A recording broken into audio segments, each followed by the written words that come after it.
for joining us month after month as we conduct these monthly programs that are intended to educate the family. And I want you to know that we are currently streaming live on YouTube. So if persons are not able to join via the Zoom platform, they are able to watch on YouTube. And you can use the link CSS North 83, that is CSS North 83, and they'll be able to access our video footage on YouTube, and they'll also be able to watch as videos that are conduct on the program. Right. So without further ado, we are going to get straight into our discussion.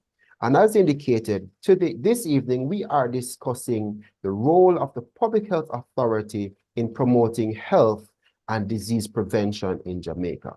Now, over the past couple of months, we know that we have had an outbreak of dengue. And we have also seen for the past couple of years the outbreak of COVID-19, and we have seen all the various variants, etc. We know also from time to time that we have other diseases and viruses that outbreak in society.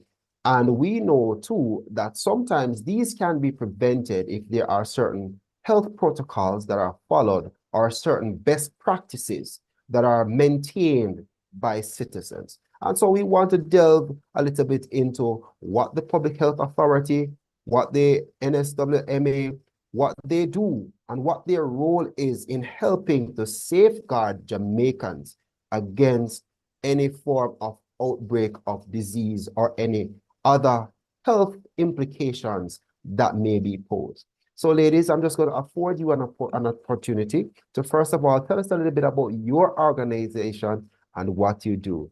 And I'm going to start with you, Dr. Prosper-Chen.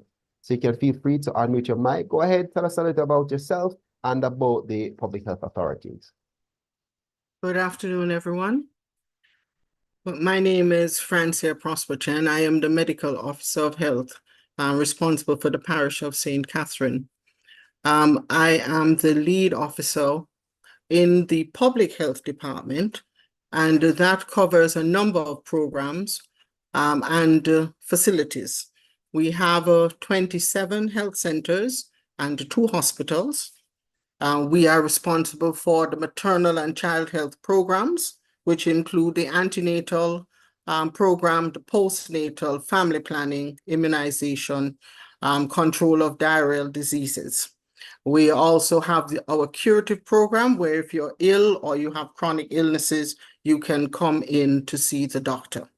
We have a community mental health program, the child and adolescent mental health program, the oral health program, the STI, HIV, TB program. It also falls under our domain. We have a very large environmental health program, and that covers all areas of environmental health, from vector management, occupational health and safety, institutional health, food safety, veterinary public health. So we're also responsible for the large poultry, large and small poultry, and other food operations in the parish. We are the lead agency in the parish for disease outbreaks and for health disaster management in St. Catherine. We have a responsibility for surveillance, not just for infectious diseases, but also for chronic diseases. Our portfolio is wide. We also have public health responsibilities in the hospitals. We do routine inspections of the schools, of the infirmaries, the nursing homes, and even private and government factories and business places. We manage a lot of the programs that come down from the ministry, and you would know of the Know Your Numbers campaign. You are aware also of our public-private partnerships. for chronic illnesses and for HIV.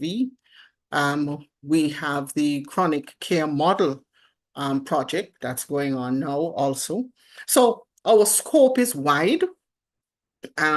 Immunization is probably one of our, should I say, a sacred program for us.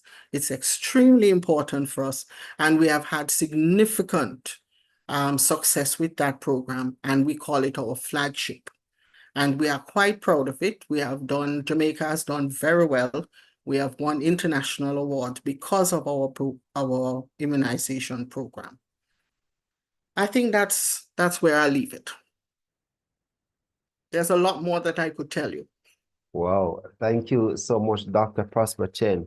I know that already I've started to get some education because I believe that when we think of the public health authority in Jamaica, we tend to limit them to the work of the public health inspectors.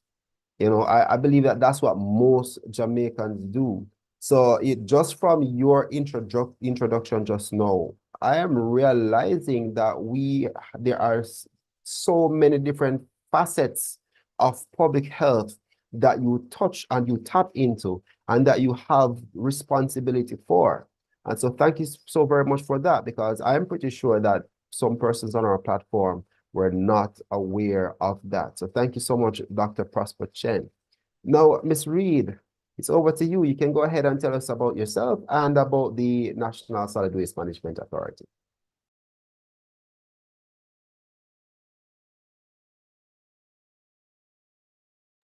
Ms. Reid, you're still muted. You're still muted. Okay, I'm sorry. All right. Good evening, everyone. Okay, my name is Rachael Reid. I'm the Customer Relations Officer for the MPM Waste Management Region. Now, I've been with the authority, the NSWMA, for 13 years. I was at the NSWMA, and in 2001, I was transferred to the region, MPM region, which is responsible for garbage collection in Kingston and St. Andrews, St. Catherine, and St. Thomas. But let's start with the NSWMA. Now, the National Solid Waste Management Authority, they are the regulators for the waste industry in Jamaica. So what does that mean? It means that we are responsible for safeguarding public health as it relates to the proper management of solid waste, garbage in Jamaica that is generated by residents. Now, the authority has 4 regions that is directly responsible for the collection, transportation, and disposal of solid waste in an environmentally safe manner. Now, these 4 regions have day-to-day responsibility to collect garbage. We sweep the streets. We also have our public education department, as well as we train community members and other persons as wardens to help us to safeguard public health and the environment in Jamaica, right? Now, directly for public health is to ensure that garbage is removed from the environment as quickly as possible and disposed in the proper way. Now, in order to help us to do that, we also educate residents on proper solid waste management practices. Now, they are the generators of the waste in Jamaica, and it is a known fact that sometimes persons believe that their responsibility ends when they're finished and they put the garbage outside, right? But we all have a responsibility for the waste that we generate. Residents have a responsibility, and us at the National Solid Waste through our regional offices have a responsibility also, right, to ensure that garbage is managed safely. Now, it is true that in terms of public health, right, it cannot be emphasized enough that the NSWMA and its regional bodies cannot do it ourselves, right?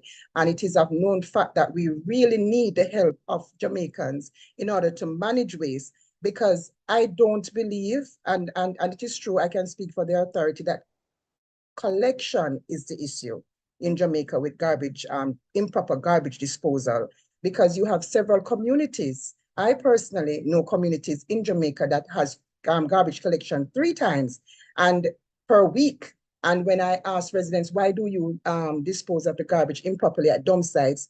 A gentleman told me from a particular area that, we don't have enough, we don't have, the container is not big enough to hold the garbage. And sometimes people don't want to keep the garbage in their yard, so they just carry it out the road and throw it out. Maybe you should collect the garbage every day. Give us collection every day, right? So it's an uphill battle that we face at the NSWMA, right? And we are now asking residents to just assist us, help us to keep the environment clean. We also ensure that we let residents know, how harmful improper disposal of garbage can be to you and other persons in and around you.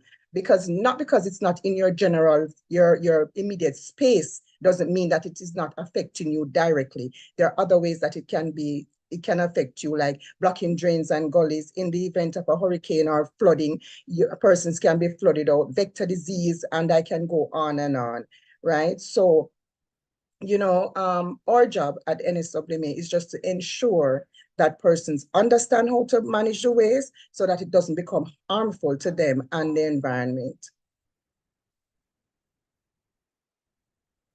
All right. Thank you so very much, Ms. Reid, for that. And again, another education session because, many Jamaicans, once again, limit the work of the NSWMA to garbage collection. You understand? And so I believe that it's important for us to understand that this is not all they are about. This is not all that they do. There is much more that exists within the organization, and they have much more responsibilities than just going from community to community and collecting the garbage, And so thank you very much for sharing that information with us. Now, ladies and gentlemen, I want you to understand that you are able to ask questions on this platform. If you would like to ask a question, make a comment, you can use the raise hand feature and you will be acknowledged and you can do so.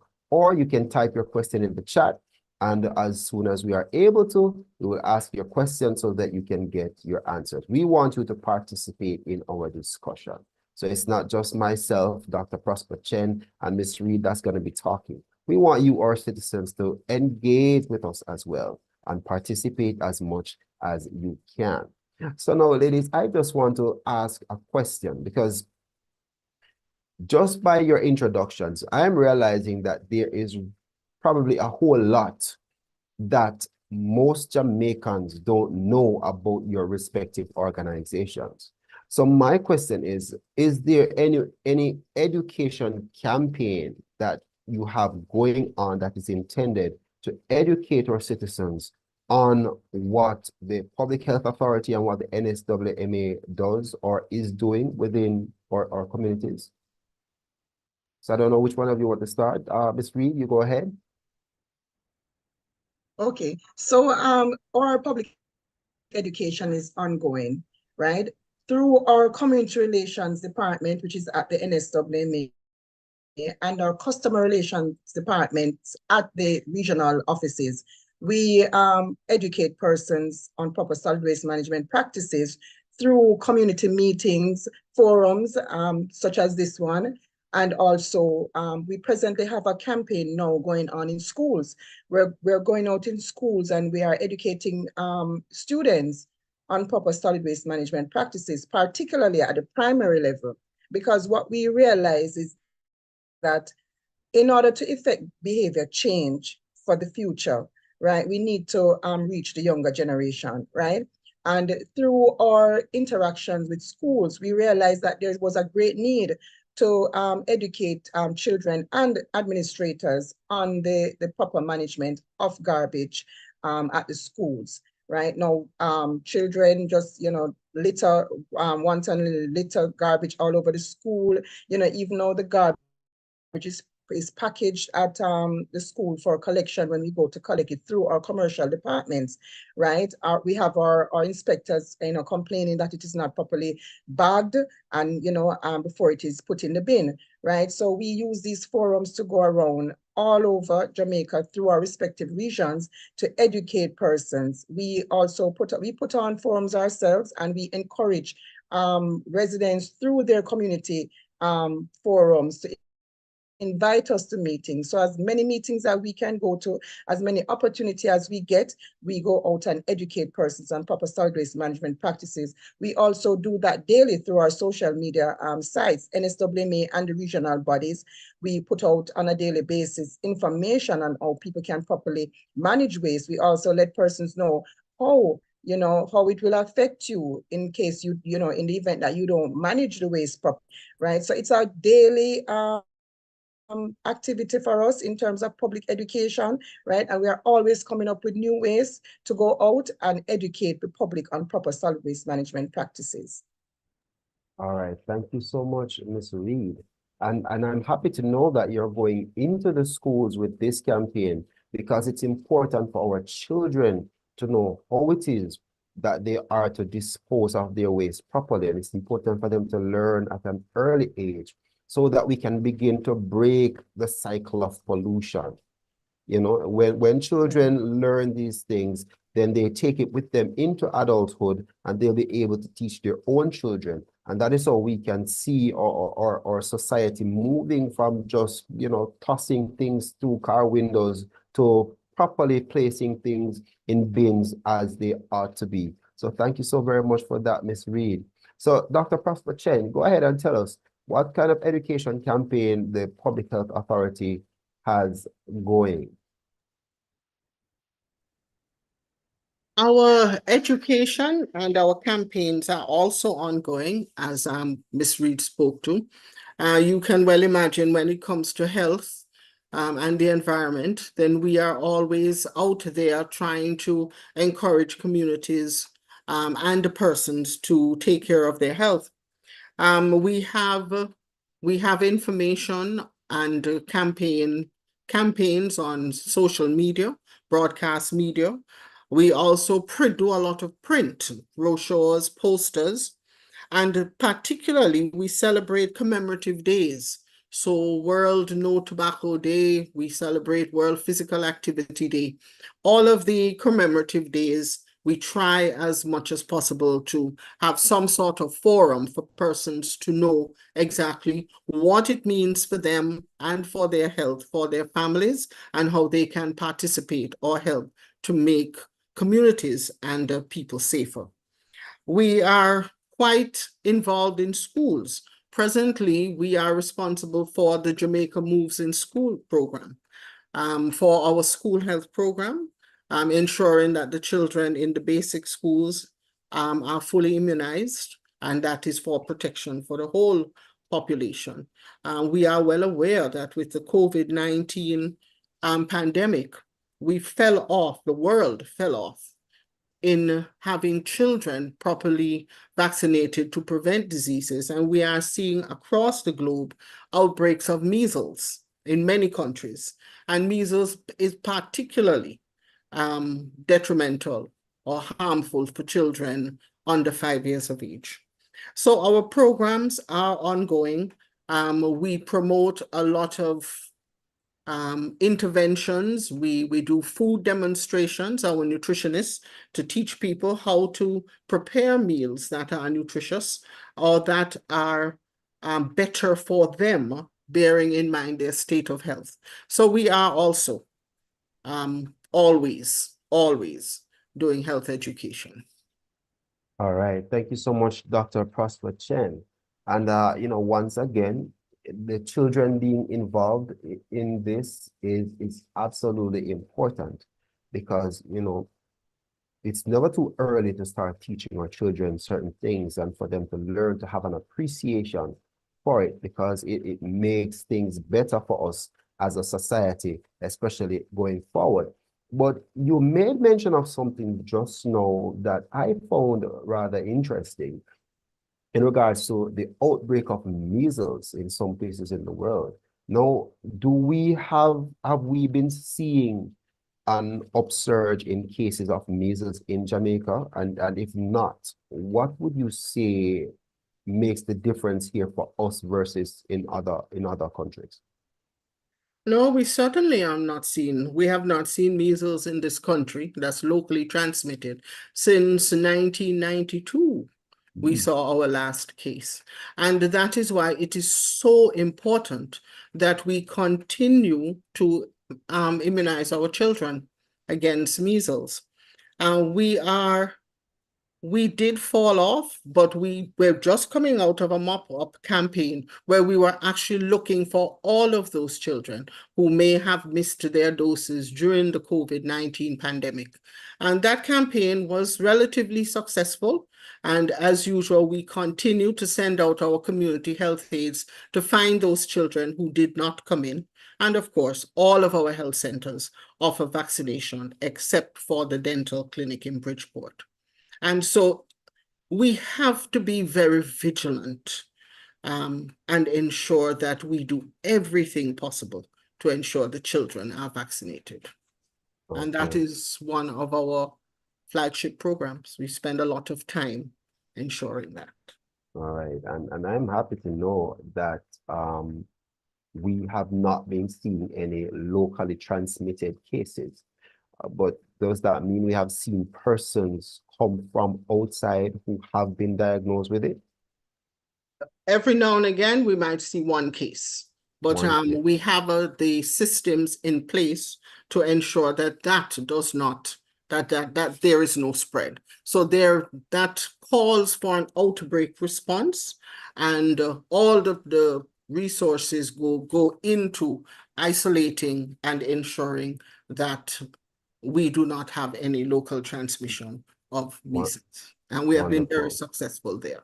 Wonderful. And I think the fact that we have not had any locally transmitted case since 1992 speaks volume. That is well over 30 years, 3 decades of no case of measles in Jamaica. And that is wonderful for us because, as you said, it is very harmful to children under the age of 5. And I mean, we wouldn't want to see our Jamaican children dying for any reason, let alone for something that is preventable. And so we're happy for that.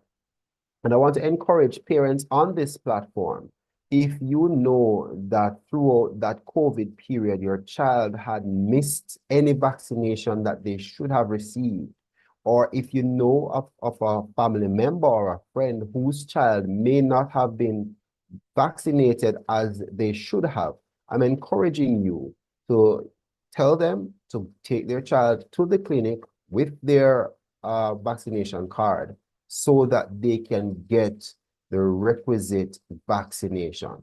It is very important for the protection of our children and for us as a society. So just a little bit of encouragement for our parents on this platform.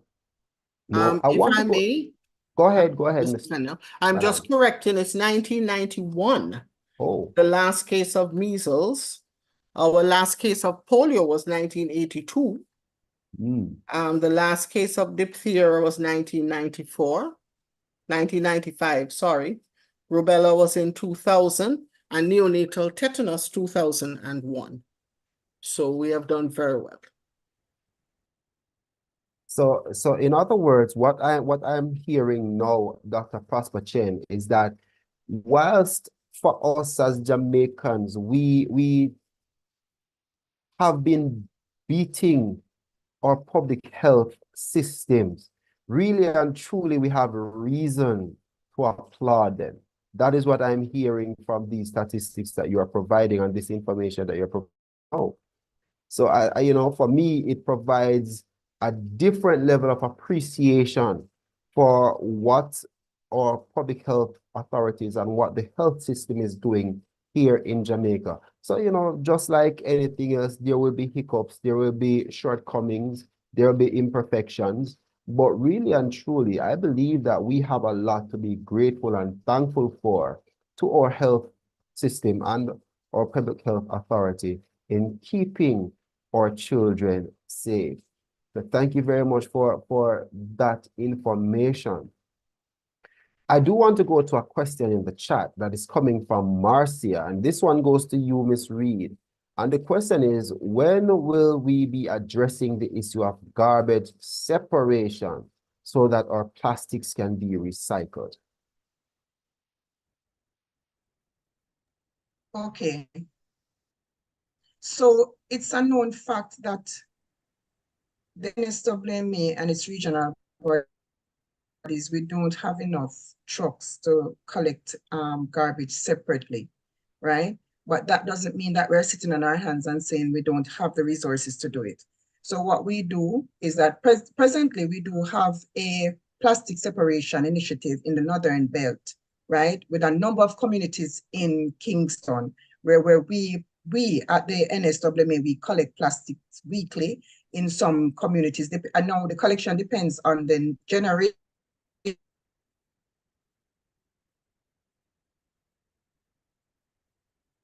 We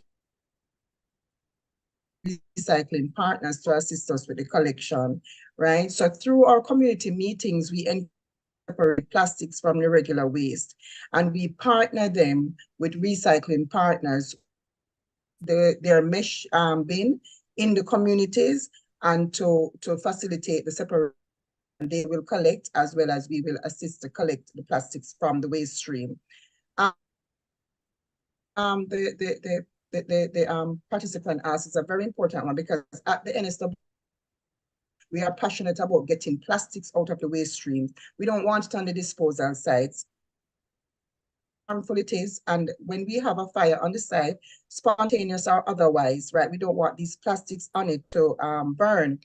If you go on our disposal sites, you'll see a section on the site that is designated for the separation of plastics from the regular waste, right? So we have not nationally,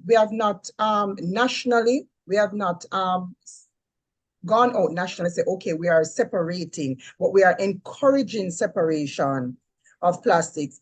On the 18th of this month, it will be Global Recycling Day, right? And on that day also, we will be educating the Jamaican population on how and encouraging them also to separate the plastics from the regular waste, right? We encourage persons at home. So if your community is not doing it and you want to do it, we encourage you to do it, right? And we also partner with recycling partners where you can take your plastics and they will pay you, right, for the plastics that you take to them. They pay by I think it's per pound.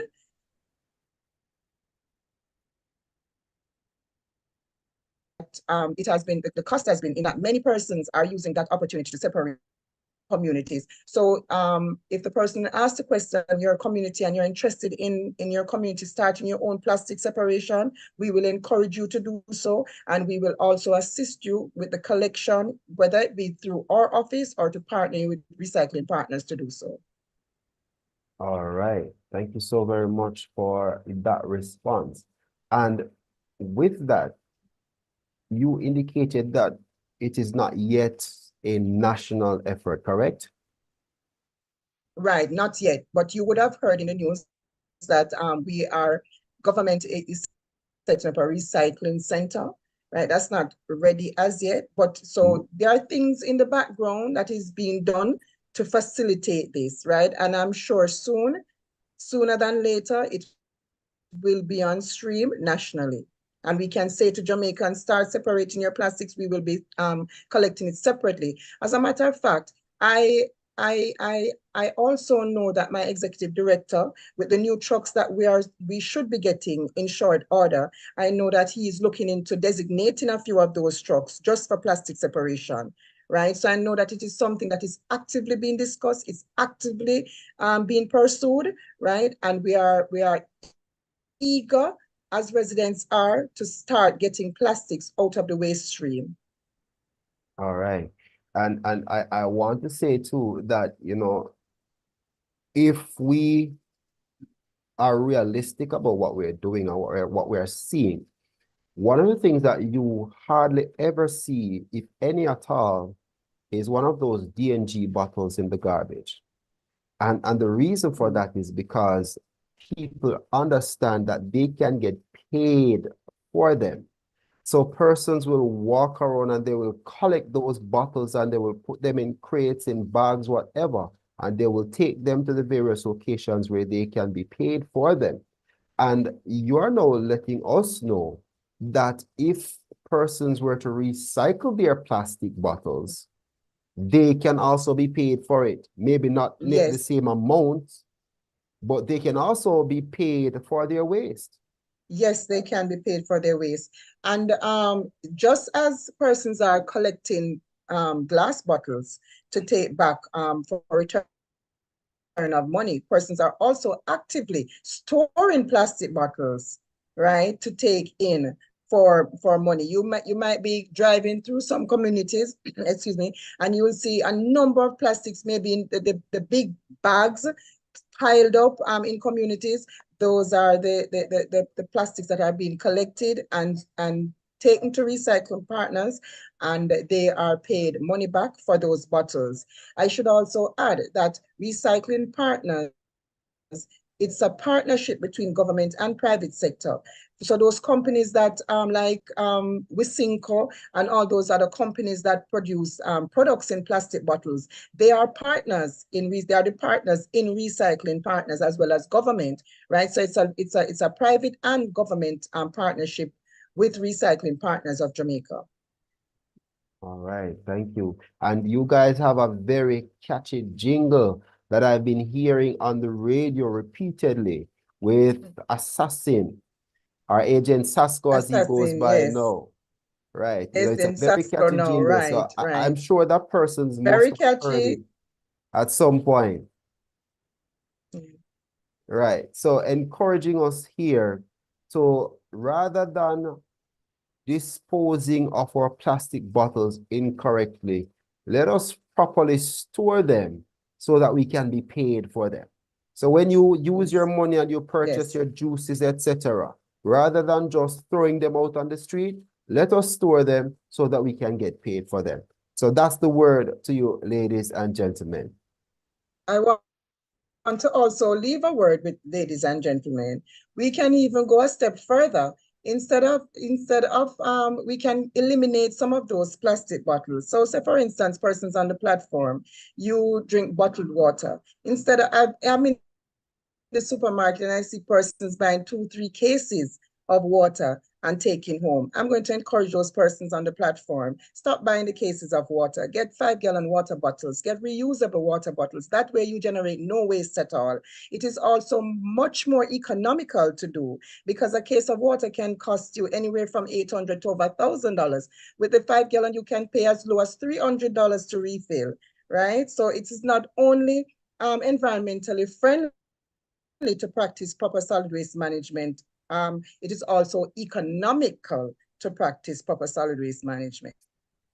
Okay, that is wonderful. Thank you so very much for that. And a good word of encouragement there because I understand the benefit of that practice because I have a couple of those 5-gallon bottles myself that I refill from time to time, and it is very cost effective to do so, believe me. Because as you indicate, a case of water runs you anywhere from $800 to $1,000. And how long does one bottle of that water last you? So thank you so very much for that. I want to ask this question though. We're talking about the education campaigns and we're talking about all the things that the NSWMA and the public health authorities are doing for us here in Jamaica. But what are some of the challenges that these organizations face in going about their day-to-day activities, in being able to deliver the service that you do to us here in Jamaica? Tell us some of the challenges that you face and maybe how we as citizens can assist in alleviating some of those challenges. And we can start with you, Dr. Prosper-Chen.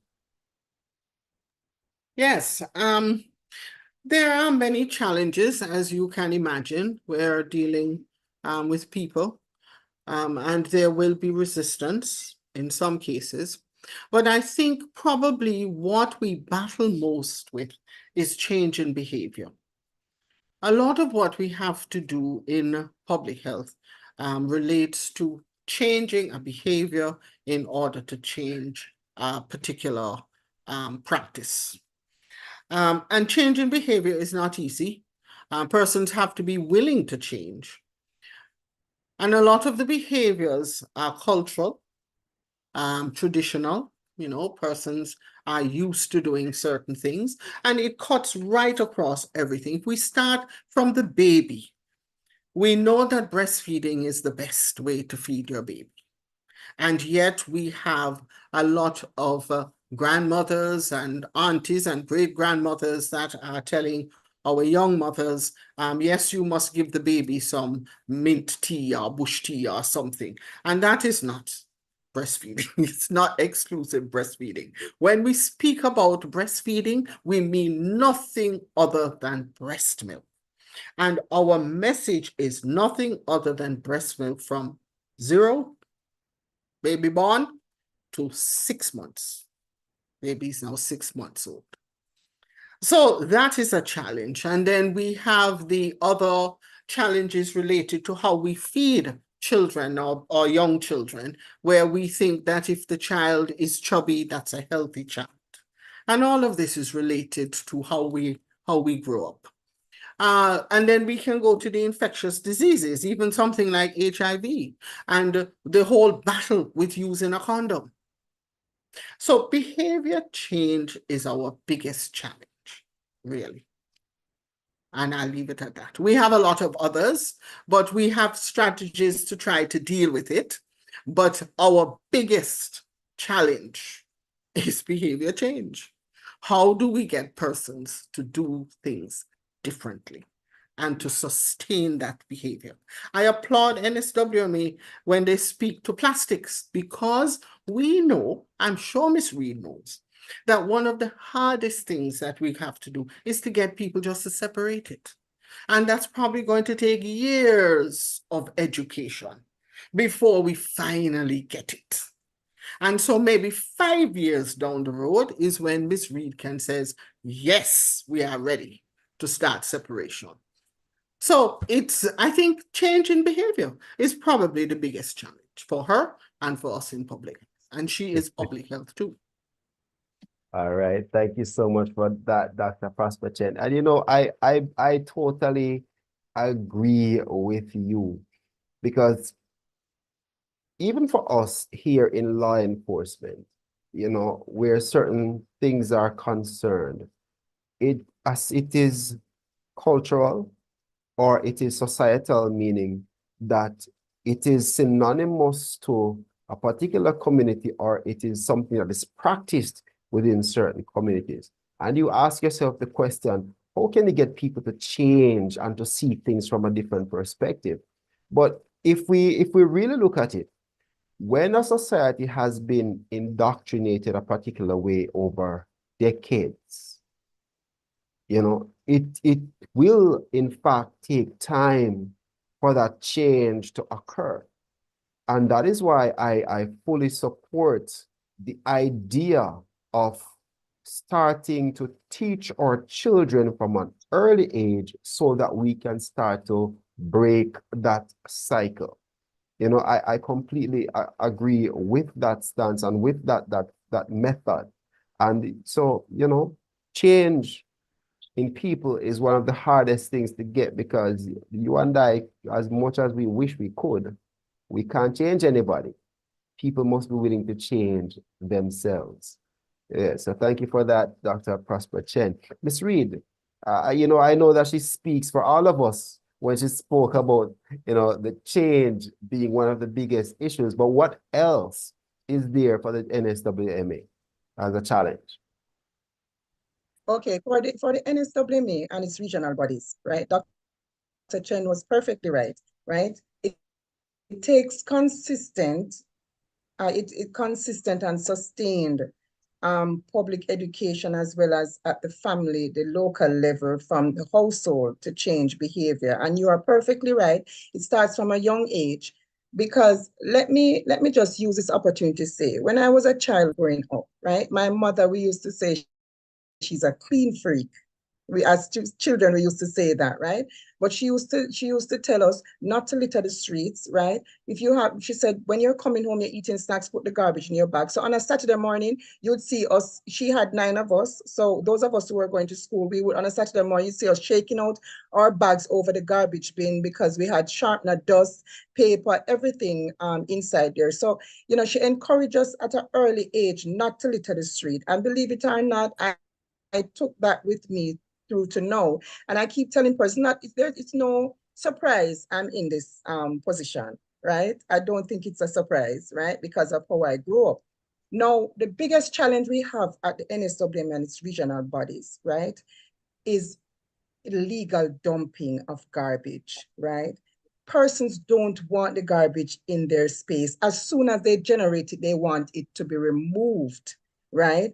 And it is the fact that Jamaicans don't think that they have a responsibility at all for the waste that they generate, right? And so getting Jamaicans to see it otherwise and to help us. So when we cry for help, right, persons are not empathetic or sympathetic with us because they're saying, oh, it's your job to remove the garbage. We don't have anything to do with it and so on. But look at it.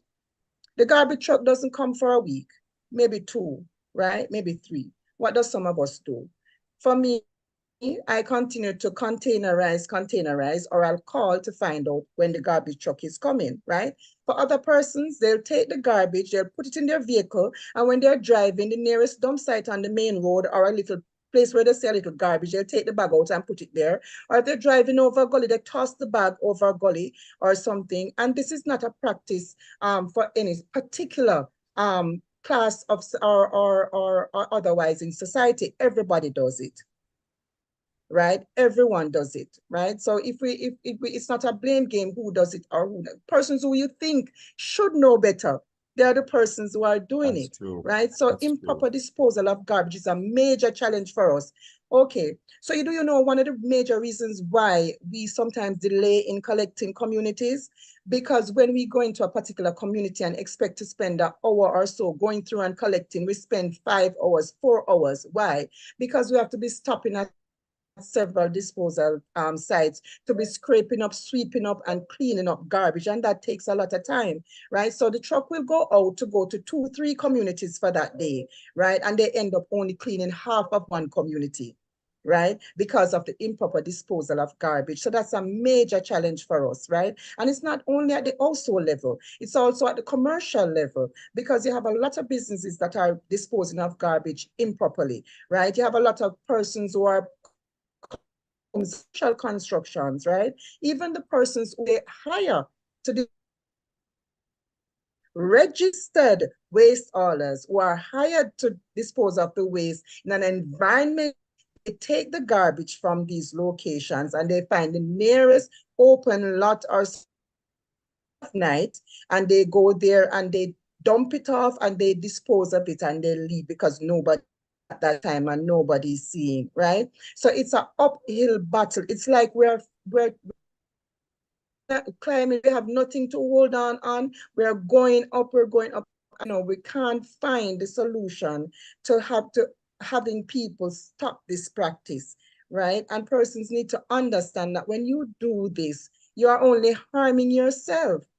You're harming yourself, because when you take your garbage from your home, put it on the roadside. Say, for instance, there's a rain, heavy rain, that garbage washes down into the streams and the gully. It gets out into the sea. It will even go into communities and block drains and cause problems, you know? So it's a major problem. You know, one of the things with Jamaicans, and I say this sometimes, that Jamaicans, we are the proudest persons you come across. But when it comes on to pride in our country, pride in our spaces, we don't have it. We'll go overseas and we will practice what NSWMA has been telling us for years. But when we get back here, we go back to our bad attitudes. And then some of us even have the nerve to say, oh, in the States, you know that this and you know that we do this, I know that they do that. Yes, we do that here too. But in the States, they have persons who actually comply and assist government in keeping the environment clean, right? It's an uphill battle for the NSWMA's regional bodies, but we continue to fight and we continue to push until we get there. All right. Thank you so much for that, Miss Reed. And, indeed, compliance is important. And one of the things that I just want to advise persons too is that it's a challenge for the NSWMA with the illegal dumping, but it's also an offense for which persons can be prosecuted. And, I want to encourage persons that don't throw your garbage, don't pollute our society. And if you are caught doing it by the police, you can be arrested and charged for it.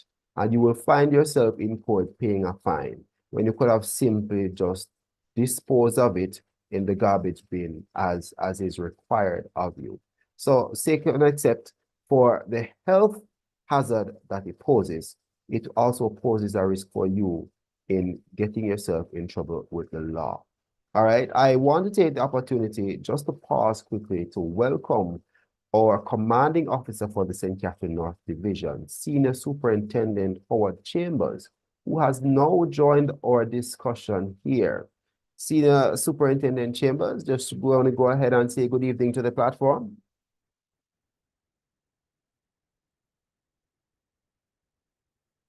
All right, I am not hearing Senior Superintendent Chambers, but he's here with us, ladies and gentlemen, the commanding officer for the St. Catherine North Division.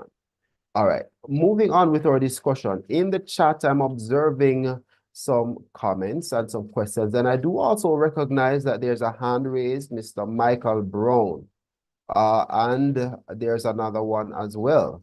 So that's Kerry Ann Roach and Michael Brown. So I'm just going to ask the question in the chat, and then I'll be with you, Mr. Brown, followed by Miss Roach. All right, so in the chat, I am observing Latoya Williams, who indicated about a policy. They said there needs to be a glass policy for distributors of products in glass outside of DNG. Says that this doesn't happen, meaning that outside of DNG bottles, other bottles are not recycled. Other glass bottles, rather, are not recycled. Do we know why that is, Ms. Reid? Glass bottles are not recycled. Right. Outside of DNG, where persons can collect and get paid for them. Why is it that this isn't done for other glass bottles? We don't have the facility, not that I know of, here in Jamaica to recycle, right? Even our plastic bottles. Presently, we don't recycle plastics here. Ship them overseas for recycling. In some cases, persons will shred them, bale them. It depends on the packaging preference, and ship them overseas for recycling, right? But I hope we'll get there one day. You know, it is true that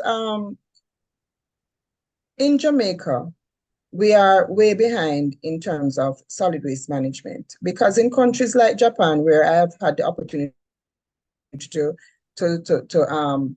study sustainable solid waste management in CARICOM member states, you know, when you go there and you see the magnitude, we have a saying, the Caribbean students are saying that Japanese don't waste nothing, not even time, right? And it is true, because if they tell you that 7 o'clock you're leaving to go, don't reach 7, the bus will be driving out at 7, right? So they don't waste anything. They recycle and reuse every single thing that household generates. And when I say every single thing, I mean every single thing is either reused or recycled, right? We are going to get there. The government is actively in the process of getting there, but okay, so a lesson there that we can take from the Japanese is finding a way to reuse our waste products as best as possible. All right, thank you, Ms. Reid. Now, I want to go to Michael Brown. You can unmute your microphone and go ahead with your question. A very pleasant evening to you all. Good evening to you, sir. And I unfortunately joined the meeting late, so I do not know all the things that have been discussed. But listening to you now about the garbage situation, it is a matter whereby the people have to be educated because there's always going to be a level of ignorance in terms of dumping garbage in gullies. There's always going to be that level of ignorance. I remember, are you hearing me? Yes, we are hearing you, Mr. Brown. Okay. I remember when Mr. Errol Green was at the KSAC one morning, I was heading to Kingston and I observed a car dumping garbage. This was near the Portmore toll.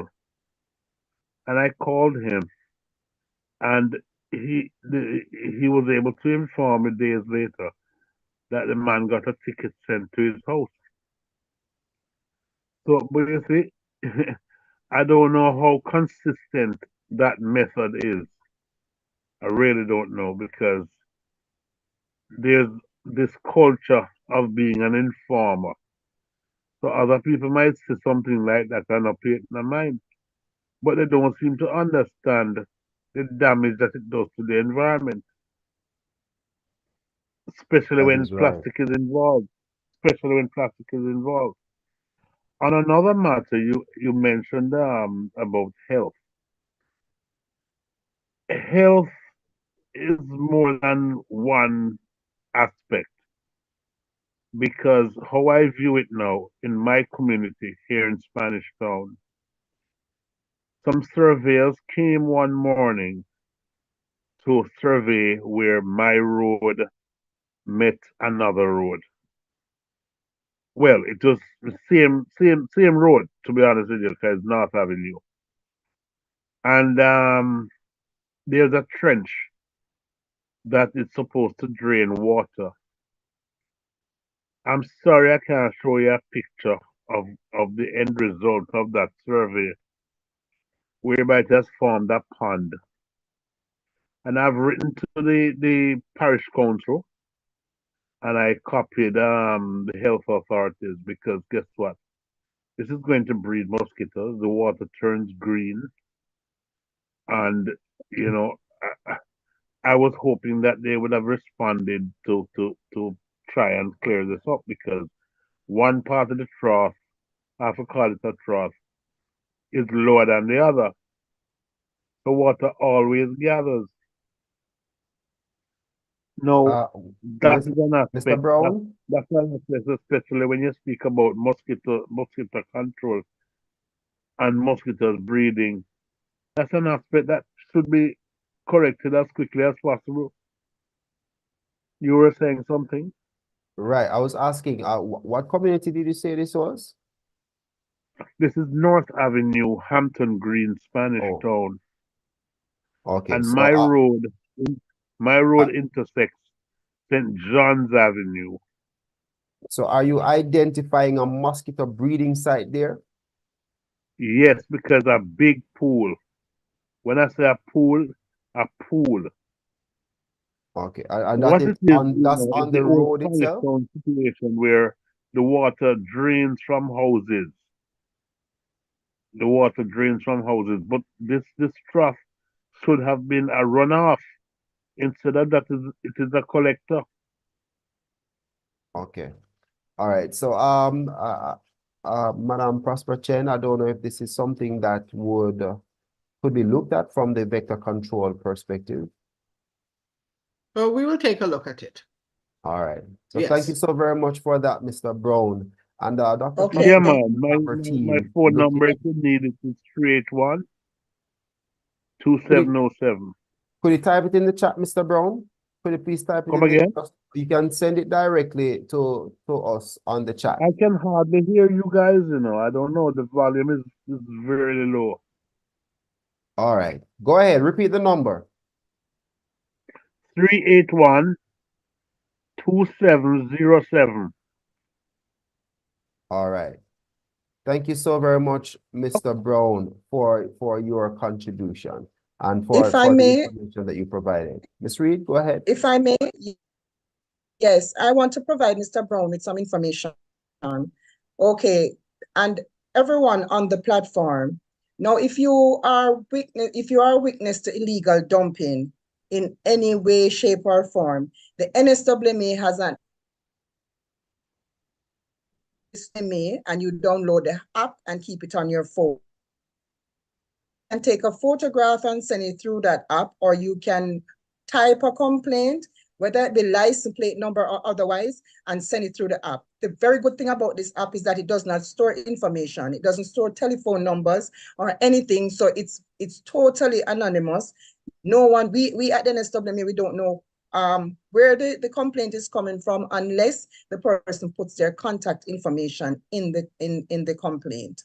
All right, so let me repeat again. Well, I have no fear where that is concerned, because illegal activities, I won't talk, I'll blow a bugle. Right, but for other persons who might be afraid or hesitant, we encourage you, download the NSWMA app and go to the app, the Google Play Store, Apple Play Store, type in NSWMA and it's there. All right. Thank you so very much for that information, because honestly, I didn't know that there was an app for the NSWMA. So that is also good information for us here. Right, right. You can also report non-collection of garbage. So if your garbage is not collected within a week, which ideally you should get once per week collection, don't wait until 2 or 3 weeks. Call us send us a message on the app to report non-collection. I'm also going to drop my number in the chat where you can communicate with our customer relations department, right? And lodge complaints of non-collection or otherwise as it relates to NSW. Wonderful. Thank you so very much for that information, Miss Reid.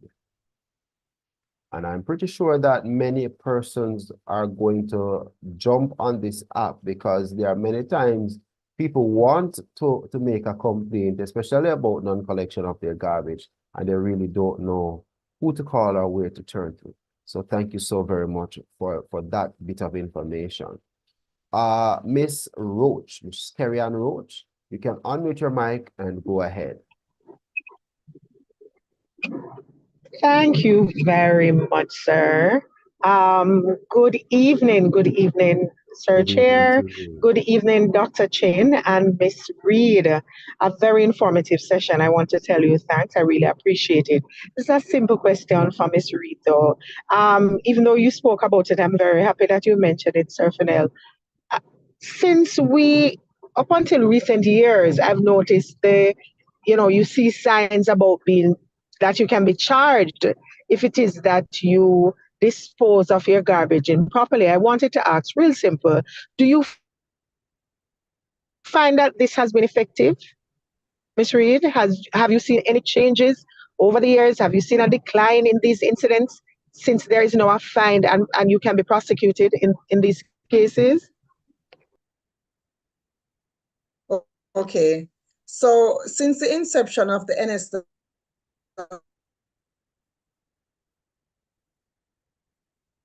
urinate, right?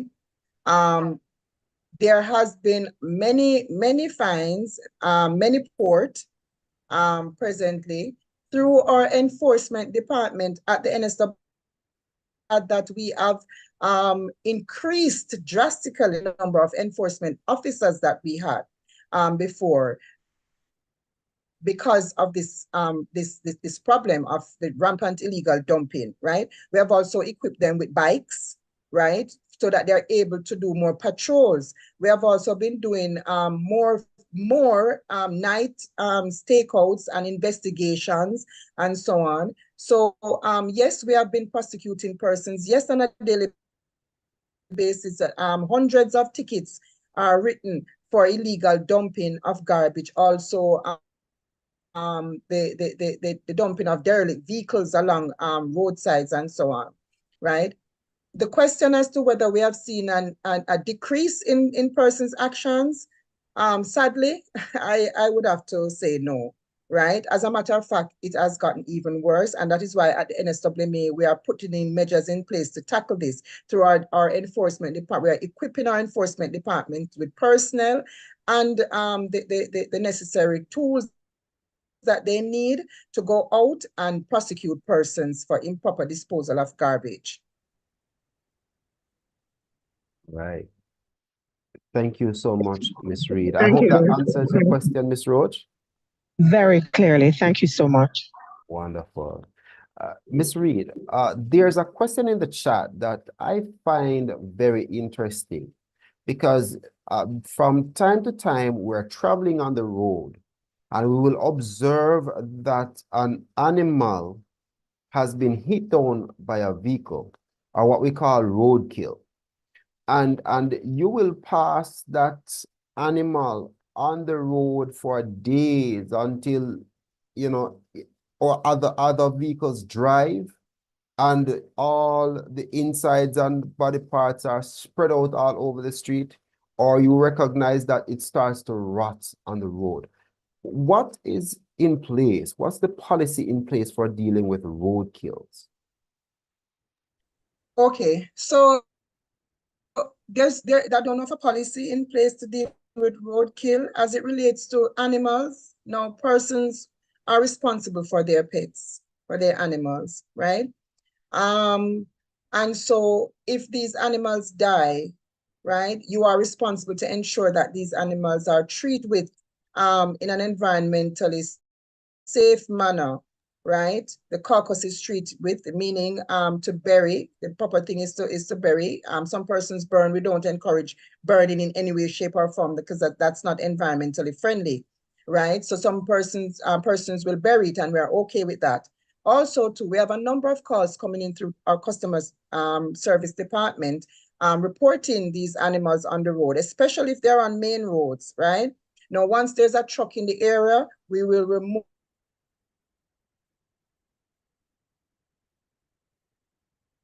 in that area, we ask the animal. If they are in a community, right, and they're collecting, they will also remove. Persons can call us and report the dead animal, and we will remove them. Same day, because if we don't have a truck in the area, it won't be removed same day or same time, but it will definitely be removed at the earliest possible time.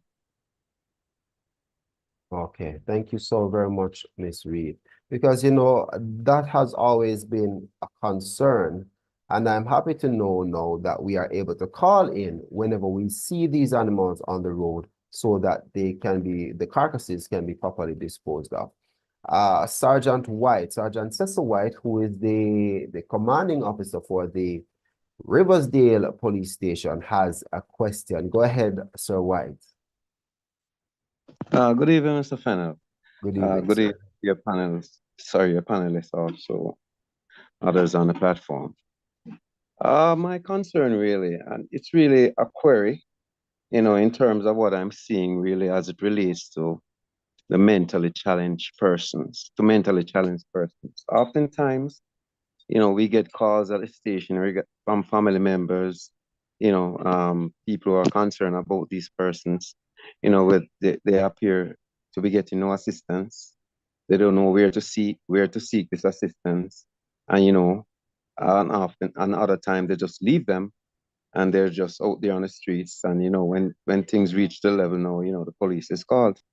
So I don't know, maybe this is for Ms. Prosper-Chen, what sort of program or drive is in place really to treat with this?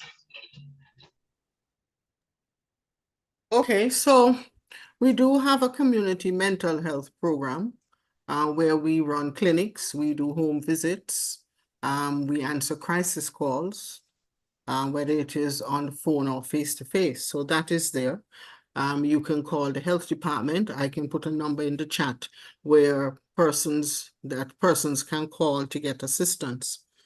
But bear in mind, though, that if it's someone on the street, our intervention is not alone generally. It is with the police.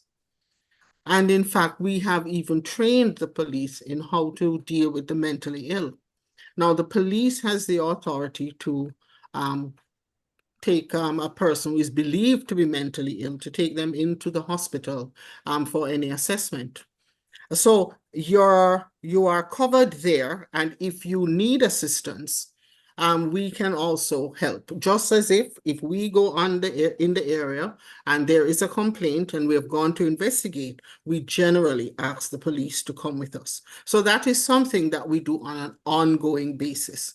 Once the complaint gets to us, and you can even go to the health center, since it's in Riversdale, you can even go to the health center and that will get to our mental health team. So there is something that can be done. And we answer a lot of these calls every day. All right. Thank you, Dr. Prosper-Chen. So White, I hope your question was answered. Somewhat. Appreciate it, Miss Prosper-Chen. In regard to the number though, I would appreciate you, dropping it in the chat. I Right. will do so. So here's a question though, Prosper-Chen. For that contact, is that a contact that persons can call even on weekends if the Yes. need is there? Yes. Okay, wonderful. Yes, it is our emergency line. Okay, Yes. wonderful. So you can go ahead and put that in the chat so that our participants can have access to that number. All right, so I want to know, in terms of collaboration with communities, what form of collaboration does the Public Health Authority or the NSWMA have with communities as it relates to promoting health and disease prevention within communities? Ms. Reid, you want to take this one first? Okay, so we are very much involved in communities, right? We are a part of a number of community WhatsApp groups, right? And through these WhatsApp groups, we keep our communication and public education open. We are also big partners with SDC, right? Who as you might be aware, works directly and in the community. So the SDC, the CDC, the Community Development committees, we are as in the communities. It is our partnership over the years have grown in these communities. And so we stay close to our communities, because at the NSWMA, most persons in companies, they call their department public relations and so on. Our department is actually community relations, right? So, it is called that for a reason, right? Because we work closely with our communities. We partner with our communities. We keep close contact with our communities. Not all communities in our region, but we are spreading out and we are getting there. We communicate with communities to let them know when your garbage will be collected. We let them know if there's a night collection, persons are not used to night collection. Sometimes in order to prevent backlog of garbage, we'll collect at nights. We'll send information in these groups to advise them, let them know when the garbage collection will be done. We send regular updates as well as educational information on proper solid waste management practices through these groups. We also go into communities by conducting meetings. We host forums such as compost demonstration, encouraging persons to start your own compost. And again, if you use the waste that is coming from your kitchen and start your own compost, for those of us like myself who like gardening and planting, fruit trees a lot, I don't buy compost, I make my own compost, and again, it's economic money by practicing proper solid waste management practices. And so we work very closely with our community, the root of what we do, our business in Jamaica. Without the communities, we would not exist. All right. So Thank you so much. with our community. Right. And that is good to know. And I'm happy that you have that compost demonstration. I think maybe, I don't know how often it is done or in how many communities it is done, but I believe that especially because now we know that the government is pushing this backyard gardening initiative. I believe that is something that probably could be ramped up some more so that more persons can get that demonstration so we can start having more of that and we even reduce some of the waste that are going out and start reusing what we have at home some more. So thank you so very much for that, Ms. Reid. Dr. Prosper-Chen, over to you. Okay, so the health department works closely with the municipal corporations, and we are a part of the local board of health. And so we interact with all of the members of that board, including National Solid Waste, Water Commission, SDC, etc. So that's where we collaborate as agencies. Outside of that, now public health always will have its foot soldiers, those persons in the field that will go, are assigned communities, and they go into these communities and they become a part of the community, and that most particularly our community health aides. Now, the community health aid, that's a primary care or public health, let me say primary care initiative that we're known for worldwide.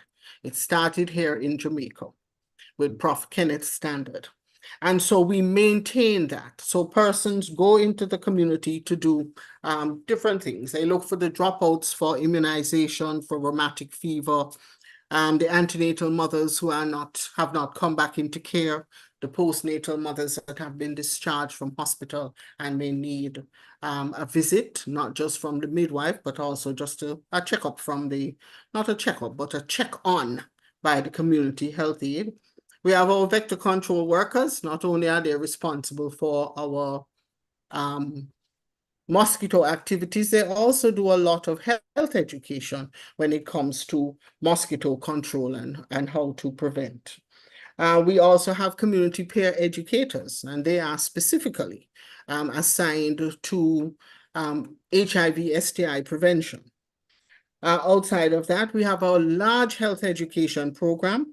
We interact with the schools, with businesses, with churches to spread messages. We do a lot of interventions with businesses, what we call our workplace wellness programs. And right now we're trying to get men, we're trying to reach out to men. Outside of that, we have our outreach activities, oral health, community mental health, school health. And so public health must be community-based. And so a lot of our programs are with communities. All right, thank you so much. Once again, we are learning so much. We're learning so much. And if a church wants or any group wants to have you come in and do a presentation, either for you, Ms. Reid, or Dr. Prosper-Chen, they are able to reach out and that's something that they can have done. Yes, yes. Okay, wonderful. Certainly. Send us an email or call us. Yes. All right. So what I would ask is, well, I'm seeing where As a contact matter of fact, we information. encourage that. We encourage persons to invite us to your community meetings and community groups. All right, wonderful. So, there's no reason why the education or the educating of our citizens should stop or fall short, because you are ready and willing to meet the citizens where they are to provide the information that they need. And that is wonderful. And we are encouraging you, ladies and gentlemen, on the platform for your respective communities, churches, whatever groups, businesses. If you want persons from the Public Health Authority or from the NSWMA to come in and do either demonstrations or to do presentations, please feel free to reach out and they will come in and provide the necessary information that you need.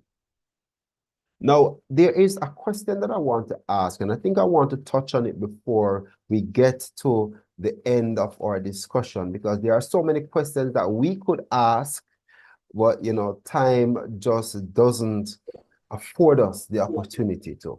But in many communities now, and it is something that we have been receiving reports of here as the police, is there are within certain communities animal rearing that is taking place. You know, persons are starting their own little backyard pig farm, their own chicken, poultry rearing in their backyards. Some may even have goats. Some have dogs. What is the stance on the animal rearing in certain communities, and how does the public health authority address the concerns of citizens as it relates to animal rearing and even pet raising in our communities? Dr. Chen? Well, once a complaint is made, then the health department has to assume then that it is a nuisance. And the Right. nuisances fall under the public health, is one of the regulations under the Public Health Act. So once it is reported to us, then we do the necessary inspections and make recommendations. And we have, if we think it is necessary, we have also served notices and taken persons to court. So it is something that can be reported to us, and we will do the necessary inspection. If we think we also need the municipal corporation to be a part of the intervention, especially when it comes to zoning and where you can rear animals, then they are also brought into the picture. Okay, wonderful. And in terms of regulations for some persons, or for persons to know what are restricted from happening in certain communities. For example, the same animal rearing in, let us say, a gated community, and somebody feels that, you know, they want to raise some poultry for either their own household use or even to make some extra money. Is there any education campaigns to inform persons as to whether or not this is permitted or prohibited? I think for a situation like that, it would, yes, the health department would be involved, but also especially if it's a gated community, then what is your strata saying? And persons must also seek advice from the strata corporation, because they too would have certain stipulations as it relates to animal rearing and so on. And we have come across communities or gated communities where persons are raising animals and they're not allowed to. But and so your first recourse is to refer to your strata agreement. Okay. But once there is an issue, please get in touch with the health department. We will come and guide you through. All right. Thank you so much, Dr. Prosper-Chen. And I believe, and you can correct me if I'm wrong, that, you know, this also applies to where persons have their dogs that may even be operating as noise nuisances to their neighbors, correct? That is correct.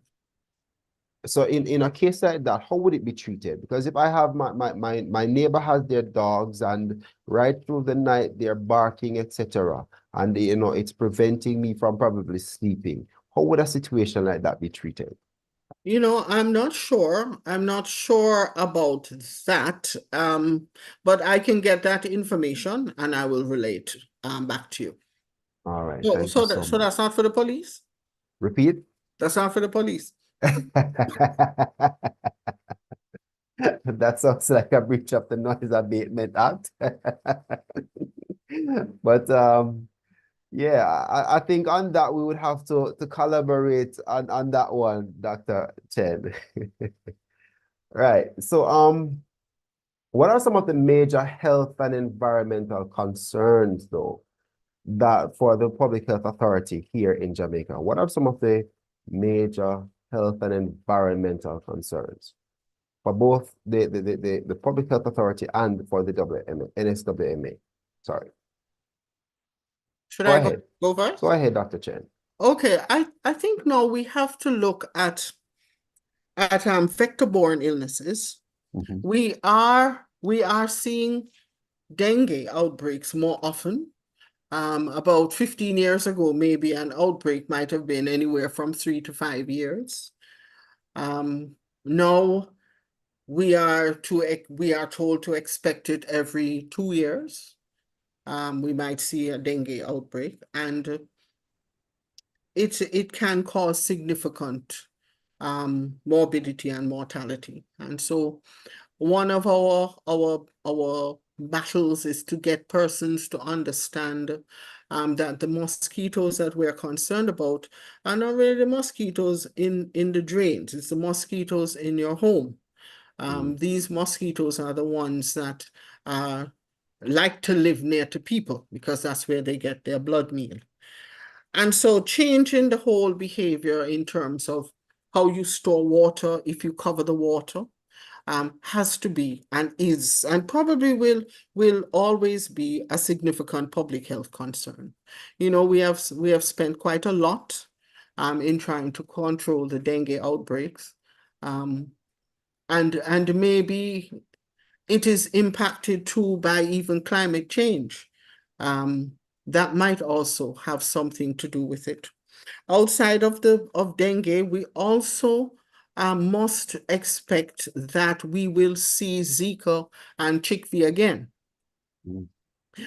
Other public health concerns, our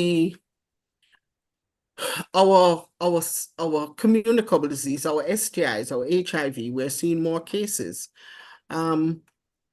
The emphasis on prevention, and maybe it's our fault, but we find that persons no longer pay much attention to that prevention, that aspect of HIV. And we are seeing an increase in cases, at least I'm speaking to St. Catherine. And so that is a major concern for us. What more do we need to do, and what else do we need to look at in order to bring the numbers down? We have a target, you know. We say that if we can diagnose 90% of those persons who have HIV and get 90% of them into care, and 90% of those in care becoming suppressed, meaning that the viral load is very low, then maybe by 2030, we might be able to eliminate AIDS. The virus will still be there, but we won't get to AIDS. So those two challenges, cancer is also a challenge, especially for women, cervical cancer especially, and that's why we have the HPV vaccination program for the girls and young boys. So that also is something that we all need to be aware about and understand that 56% of the cancers of the cervix is caused by the HPV, So there are significant public health issues that the health department is always working at and trying to get into our communities, provide the necessary education, encourage persons to take these areas seriously, these aspects of health seriously. A very large elephant in the room is our chronic non-communicable diseases, hypertension and diabetes. More than half of the world is obese, maybe even more than 75% of the world. And we see the similar statistics in Jamaica. And so how now do we change behaviors? How do we change the idea that if you don't have curves, lots of curves, and if you're not, what they call it, fluffy, whatever the word is, then you're not attractive, you know? And how do we do that? How do we get to men? Men's health is also an issue for us. So there's a lot that we can discuss. And I could go on all night about our challenges and some of our issues. Environmental, I mean, we've already spoken to Vector. We have We will always have our challenges because a lot of what we try to do is related to changing behavior. And we spoke to that already. Right. So that is what I have to say on that. All right. Thank you, Dr. Prosper-Chen. And I hope that, persons on the platform are listening and understand that it's important for us to take our own health seriously and do what we need to do to keep ourselves healthy. So, Ms. Reid, it's over to you. Tell us some of the health and the environmental concerns for the NSWMA. You know, I'm sitting here and I'm listening to Dr. Prosper-Chen, and the concerns of Dr. Prosper-Chen is the same concerns that we have at the NSWMA and its regional bodies. The same vector control issues, right? How do we get persons to take personal responsibility for the waste that they generate? How do we get persons to understand that proper garbage disposal, first and foremost, containerization, right? So that is very important, right? You must ensure that the container that you put your garbage must be bagged first and foremost before it goes in the bin, right? Why it must be bagged? Because it prevents the catchment of water if it rains, right? Or when the waste is broken down, the biodegradable waste is broken down, it produces the water that we call leachate here at the NSWMA's regional bodies. That smelly liquid that drains from the truck, that persons call us to say that our trucks smell up their communities. It's actually not us, because our trucks come out clean in the mornings. It's a waste that goes in the truck, right? That smells up the community, right? So how do we get persons to understand that you must bag the waste first? Because it has to be personal response. How do I protect myself, right? So I must ensure that my waste is bagged. I must ensure that the container that I'm putting my waste, if it's a drum or a barrel, the bottom must be pierced, right? So that it does not retain water, right? So how do we get persons to understand that you don't take the garbage out on the main road and put it out, because it comes right back to you and it comes right back to personal responsibility? How do we change the behavior of persons, right? You know, it is too easy. It is much too easy for us to be driving and we eating and we just push our hand through the window and drop something. It's too easy for us to do. It's the hardest thing for me to do. I rather to store the garbage in my vehicle until I get to somewhere and take it out when I get there.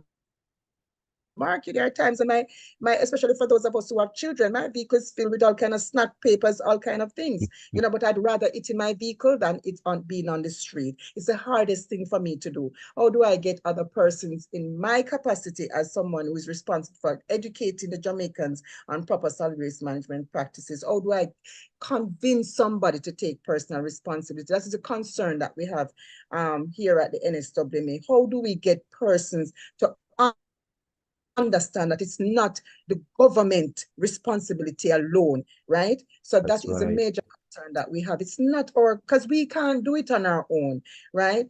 Our responsibility is to ensure that we collect it and dispose of it in an environmentally friendly way. But before we get it, what's your responsibility?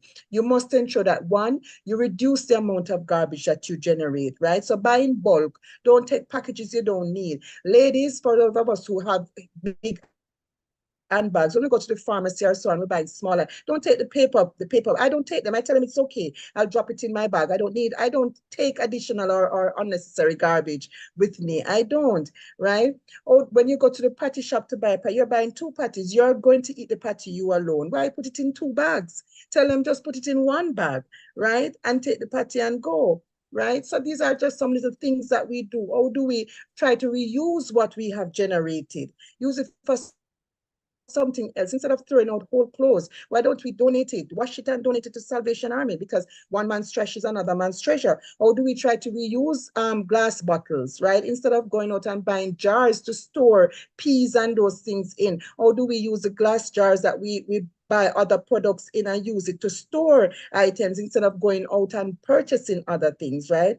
Can we take a little time out of our day to separate our plastics, you know, take it out of the regular waste, right, and separate it. So these are some of the things that we want persons to understand. How do we get persons to just not inconvenience yourself just a little bit in order to provide a wider, bigger picture of, you know, just caring for the environment, you know, and making it safe for everyone to live in, right? So that's a major uphill battle. That's the concern that we have here at the NSWMA. Wow. You know, Miss Reid, I hear you. I can hear the plight in your voice, you know, wanting persons to make that change. And it is so important because one of the things that we have not mentioned on this platform yet is the fact that improper storage or disposal of garbage leads to rodent infestation, which then leads to leptospirosis, which is another major health concern, you know, for us here.